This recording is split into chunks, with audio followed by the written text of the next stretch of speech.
یار یا تو یہ سوچ ہے یار کون جائے اس لپڑے میں پڑھنے کے لیے، کیسے بھی پڑھ لو اللہ قبول کر لے گا۔ کچھ لوگ کہتے بھی سنے گئے، ارے نماز پڑھنی ہے کیسے بھی پڑھ لو، کہیں بھی پڑھ لو، کسی کے پیچھے پڑھ لو، نماز اللہ قبول کرنے والا ہے۔ اس جملے میں کتنی قباحت ہے، کتنی کراہت ہے، وہ بھی مکروہ تحریمی والی کراہت۔ پتہ ہے آپ کو سنیوں کی نماز صرف سنیوں کے پیچھے ہوتی ہے، یہ نوٹ کر لیں آپ پہلی بات۔ کسی بھی سنی کی نماز کسی بھی غیر سنی وہابی دیوبندی کے پیچھے نہیں ہوتی ہے، کسی بھی حال میں نہیں ہوتی ہے، چاہے ہندوستان میں پڑھیے مکرانہ میں، اور چاہے جا کر کے مکہ شریف میں پڑھیے اور مدینہ شریف میں۔ یہ کہنا کہ حرمین کے امام کے پیچھے نماز نہیں، سنی نماز پڑھتا ہے، اور دیکھ لو کیا ہو رہا ہے، ایرانی تشریف لے گئی ہیں۔ میرے مصطفیٰ نے فرمایا تھا اخرج الیہود والنصارى بجزیرۃ العرب، جتنے بھی یہودی اور عیسائی ہیں، مشرک ہیں، انہیں جزیرے عرب سے باہر نکال دو، حدود حرم میں داخلہ مصطفیٰ نے ممنوع قرار دیا ہے۔ اور ابھی جلوہ فرما تو یہ بیٹے جبہ قبہ پہن کر کے اس کے آگے پیچھے لیفٹ رائٹ کر رہے ہیں، تمبو قنات پہنے ہوئے، کہاں زبانیں سوکھ گئی اہل خبیثوں کی۔ باضابطہ طور پر ایک مفتی اور مولوی کا بیان بھی آن ریکارڈ موجود ہے، اس کہاں لکھا ہوا ہے کہ مدینے میں حرم میں غیر مسلم نہیں آ سکتا ہے؟ تو تم مر گئے تھے آج سے پہلے جو حدود حرم متعین کیا ہے مکہ اور مدینہ میں کہ یہاں سے غیر مسلم کا داخلہ ممنوع ہے، وہ بورڈ پہ لکھا ہوا ہے۔ تمہارے باپ دادا مر گئے تھے جنہوں نے لکھا تھا، یا تم مر گئے ہو آج؟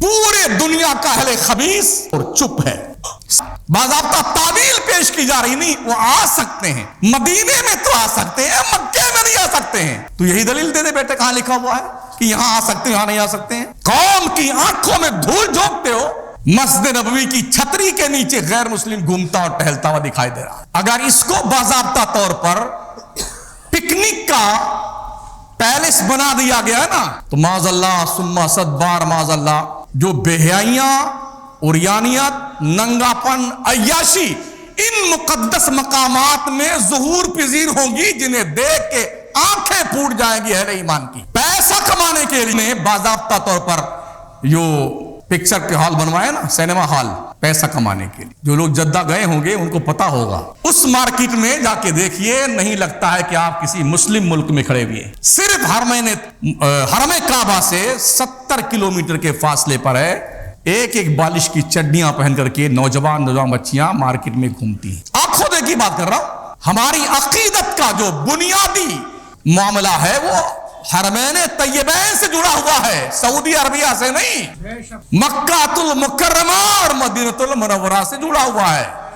ہاں جب یہ بات ہم کہتے ہیں تو ارے حضور نے فرمایا ہے عربیوں کو برا نہیں کہنا چاہیے، دلیل دے بیٹے، ایک دلیل دے دو کہ حضور نے کہاں فرمایا کہ عربیوں کو برا نہیں کہنا چاہیے۔ میرے مصطفیٰ لا تسبوا العرب، عرب کو برا مت کہو، ہم عرب کی سرزمین کے ذرے ذرے کا احترام کرتے ہیں، عرب کو ہم برا نہیں کرتے ہیں۔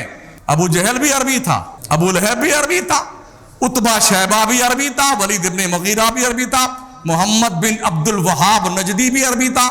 ان سارے خبثاء کو کیوں برا کہا جاتا ہے؟ اللہ نے قرآن میں پوری سورت کیوں اس کی تردید میں اتاری، جسے ابو لہب کہا جاتا، تبت یدا ابی لہب وتب ما اغنى عنه ماله وما كسب الى آخری۔ اللہ نے قرآن میں اتارا یار، برا کہیں بھی ہو اسے برا کہا جائے گا۔ آپ مجھے بتائیں، کوئی شخص شراب پیتا ہو، آپ دیکھ رہے ہیں، کیا کہیں گے آپ؟ زمزم پی رہا ہے وہ، عجیب لاجک ہے لوگوں کی یار، کہ بے ایمان کو بے ایمان مت کہو، شرابی کے شرابی مت کہو، یہ کہیں بھی بات نہیں سماتی ہے۔ دنیا کا دستور ہے شرابی کو شرابی کہا جاتا ہے، جواری کو جواری کہا جاتا ہے، بے ایمان کو بے ایمان کہا جاتا ہے۔